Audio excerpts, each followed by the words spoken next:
I have found a friend already. It is Thursday. Our vet is here. Dr. Joe Landers, as usual, we're answering pet questions for you today. But first, we need to learn all about... Jackie. I've already forgot. Jackie, there we go. This is Jackie. She's...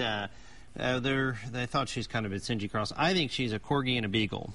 Beagles make interesting crosses, and a lot of times they get this kind of, I call it a plain Jane look a little bit. It's kind of, you can't really describe exactly, but I think a Corgi, although her tail was from an injury. If you look at her tail's been docked, and that's because she got hit by a car or whatever. I was going to say hound because she sniffs so much. Yeah, she's and she may be, a lot of times there's like 20 different, possibilities, but she's real nice. She's over at Arrow Springs. She's about a year and a half old. Okay. And she's a little bit shy, a little bit nervous, but she's a good little dog, and she warms up once she kind of knows you. And she's been up front hanging out with the receptionist up there, so she's getting very socialized. So thank you. Get to our calls. Yes. Sean from Tulsa's on the line. Hey, Sean, what's your question? About 3 weeks ago, I had adopted a Persian from a shelter, and she seems to wheeze really bad. Yeah, is she a full-grown cat or is she a kitten? About a year old. She seems to be a miniature. Okay. Couple of things. Sometimes if she's kind of wheezing, sometimes when they've been in a shelter situation, it's like your kids at school, they're trading viruses. So you may want her seen and just kind of see if she's got a little cold or something. Sometimes if she keeps doing it, you may want to have her checked and make sure there's no asthma or anything like that. But I'd have her kind of checked out. If she's eating and drinking, usually they're not real serious. But if she kind of stops eating and drinking, she's not looking as good. I'd have her checked out because that could be a little upper respiratory deal or something too. So Jan is our next caller. Hey Jan, what's your question? Yeah, hi. We have a 10-year-old cat, and she seems to lately be throwing up a lot.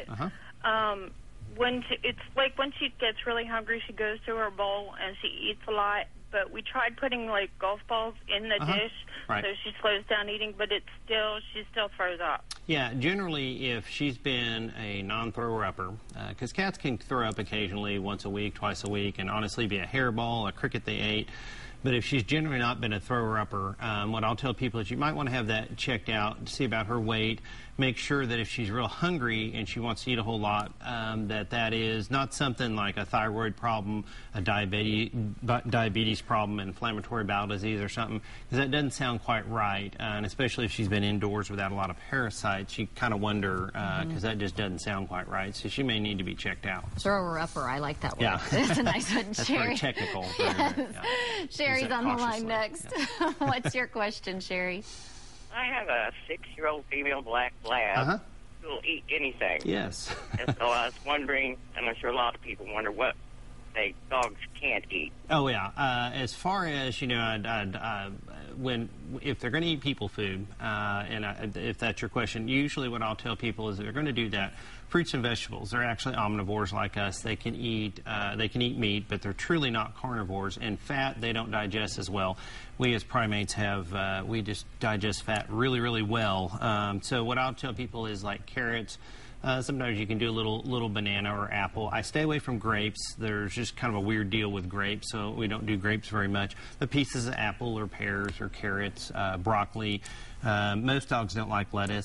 Some do, some don't, or whatever. But if you're going to feed table food, go that route instead of bread and meat and steaks and stuff like that. Bacon. So. They don't like the bacon. They love the bacon. They love the bacon, but that's actually pretty fatty a lot of times and not as good. So. Right. All right. Well, if you're interested in Jackie, animalaid.org or call 744-8280. Dr. Landers, always here on Thursdays answering pet questions. If you missed today's segment, watch it again at kjrh.com. Click the Lifestyle tab.